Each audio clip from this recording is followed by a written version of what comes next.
hoe's going to cut slots in them, right? Will, any progress on my mower? Let's do that, yeah. My name is Jim Gilman. I'm the art teacher at Powell High School in Powell, Wyoming.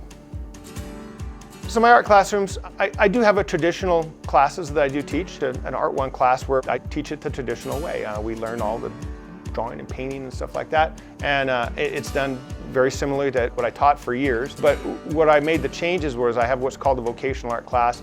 And in that class, we do the big projects.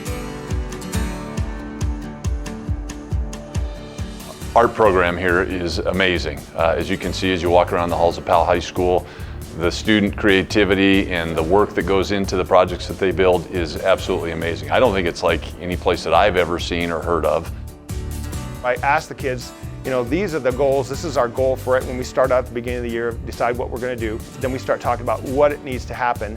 And I basically come up with tasks, ideas. These are the projects we're going to work on right now. And these are the parts of the project we're going to work on right now. You need to decide what it is you want to work on. So this year we had 3 different projects that were going on, and I let the kids choose which parts of those projects they want to work on and how they want to do it.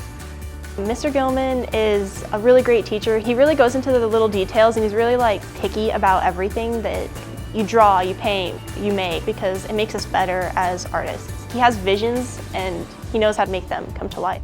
Mr. Gilman, he has high expectations for students, but he also is the one that supports them the most. So he wears tennis shoes every day to school because he's running all day long. He's checking this project here, or these students there. He's got taxidermy going on in one classroom. He has painting going on in another classroom, while he's also helping students get off of a lift as they're hanging something in the commons. And so he works extremely hard to support students so that they can be successful, and just the way that he manages all of those things is really impressive, and we're very fortunate to have him.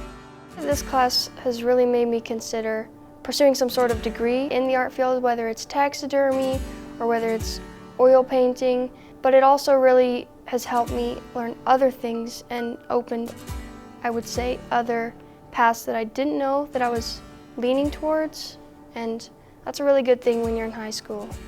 If I had to say one thing, Powell High School is just so amazing because of all the opportunities that they give us, and it's just so cool. I mean, you go through our classes that we are allowed to take at whatever point in our high school careers, and the opportunities are endless. So being allowed this opportunity to work on these big projects, and I mean, when other schools and stuff come for sports, they walk in and, you know, the first thing that they're seeing is the panther, or they're coming into the pods and they're seeing all these big artwork displays, and it's just so cool because that's what sets Powell High School aside from other schools, is we have all this artwork and students are allowed this creativity, freedom, and it's just so amazing.